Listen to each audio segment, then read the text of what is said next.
Trump versus dinasti bankir, Board of Peace atau kudeta elit global. Ini bukan sekedar politik, ini pertarungan siapa yang pegang mesin uang dunia, dan semuanya mempengaruhi kondisi global hari ini, termasuk sikap agresif Trump dan pembentukan Board of Peace. Banyak orang dangkal sok tahu di kolom komentar teriak dukung Palestina, pas dengar Board of Peace malah skeptis. Parahnya, mereka nggak paham kalau ini adalah wrecking ball buat menghancurkan City of London dan Wall Street. Selama puluhan tahun, hubungan antara Gedung Putih dan Federal Reserve dipenuhi ketegangan soal kendali moneter dan kebijakan ekonomi. Dari Lyndon B. Johnson yang marah pada pimpinan Fed karena suku bunga naik di tengah Perang Vietnam, hingga Richard Nixon yang menekan Fed demi keuntungan politik, sampai Donald Trump menyerang Jerome Powell lewat media sosial karena kebijakan bunga. Ini lebih dari sekedar perselisihan personal. Ini tentang kekuatan atas uang dan kebijakan global. Trump sekarang di barisan yang sama dengan John F. Kennedy, menantang sistem utang yang akarnya ada di City of London. Trump gak cuma menyerang orangnya, dia lawan sistem Hamiltonian.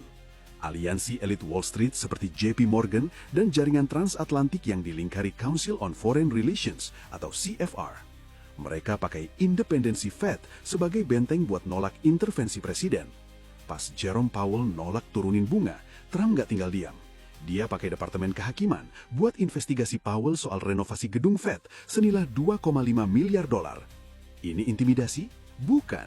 Ini serangan balik ke Bank Sentral Amerika, Federal Reserve, yang selama ini nggak tersentuh oleh negara.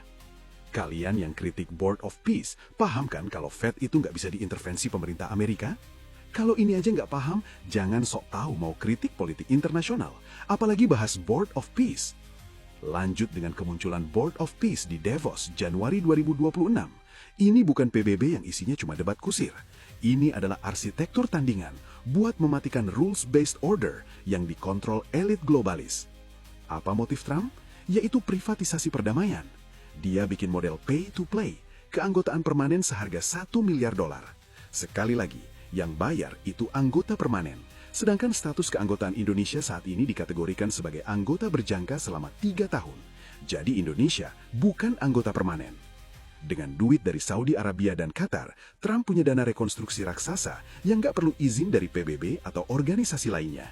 Dia bypass sistem clearing City of London dan bikin jalur likuiditas sendiri. Kenapa Trump ngotot beli Greenland sampai ancam tarif 25% ke Eropa? Karena dia butuh aset fisik buat memutus ketergantungan pada sistem mata uang fiat yang dikontrol Fed. Di Greenland, ada 43 dari 50 mineral kritis dunia. Ini soal mengamankan harta karun real di luar jangkauan angka digital bankir.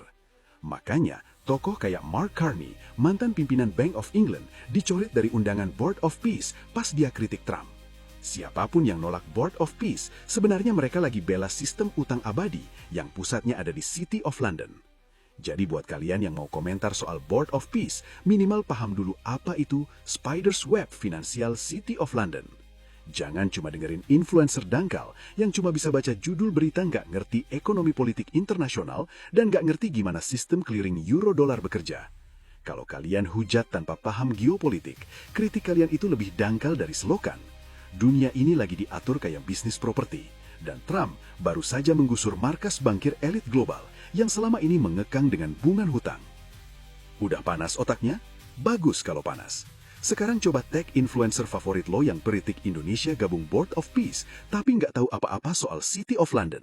Berani nggak?